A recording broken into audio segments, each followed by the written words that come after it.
Hello Gunners, balik lagi sama gue Vero di segmen preview Arsenal lawan Brighton besok Minggu, yang dalam ajang dimana Arsenal kudu mengalahkan agar kemungkinan untuk bisa naik ke peringkat satu lagi lebih gede setelah kita sang gajah diturunkan kembali oleh sang lawan yang tidak diperkirakan bisa melaju sejauh ini, ya ini si Aston Villa kemarin. Karena kita perlu bangkit lagi, oke? Dan kenapa gue bilang Arsenal perlu bangkit, perlu berjuang keras, walaupun sebenarnya Brighton lagi bisa dibilang lagi tidak inkonsisten permainannya. Kita bahas. Oke, ini berdasarkan base gue nonton Brighton lawan Man City yang sekitar Oktober lalu, ya berarti hampir sekitar 1,5 bulan yang lalu lah. Ya hampir 1,5 bulan yang lalu.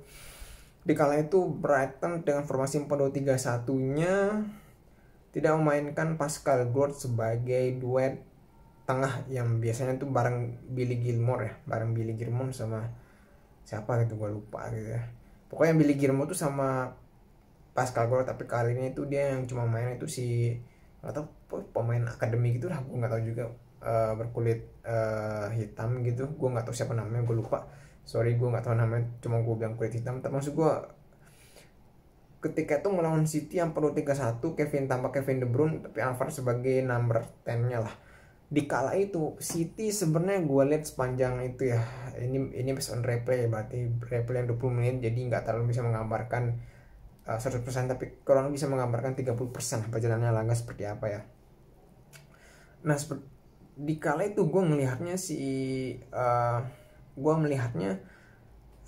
City ini sebenarnya seperti like Arsenal tuh sebenarnya cukup main.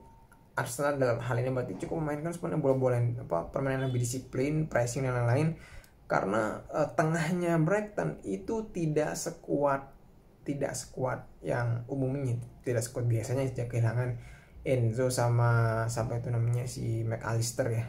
Tidak sekuat yang dulu, jadinya dia cukup bisa ditaklukkan lah dalam tanda kutip gitu. Namun yang cukup diwaspadai adalah bagaimana golnya Mitoma ya ketika lawan City di 2-1 itu tuh cukup menggambarkan bagaimana sisi kanan Arsenal tuh cukup perlu waspada, mengingat bisa di bek kanan itu kan si Ben White ya. Kalau Doto Messi oke, tapi kalau Doto Messi lagi cedera artinya yang main tuh bek kanan. Nah itu sehingga ya perlu diwaspadai lah sebenarnya si bek kanan si sayap kirinya Brighton ya. Apalagi di sana ada Ansu Fati yang bisa jadi penggantinya pun tidak kalah berbahayanya ya, walaupun sebagai sub gitu.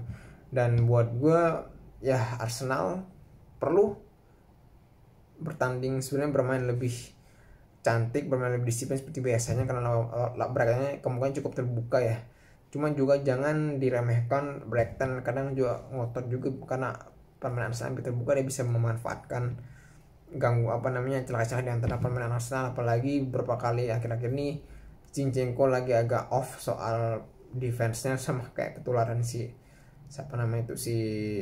Arnold dan depan juga lagi inkonsisten soal cetak gol, walaupun yang mencetak gol di Arsenal itu merata ya. Oke, sekian dari gua, and see you in the next video. Pokoknya Arsenal kudu menjinakkan ini tengahnya Brighton.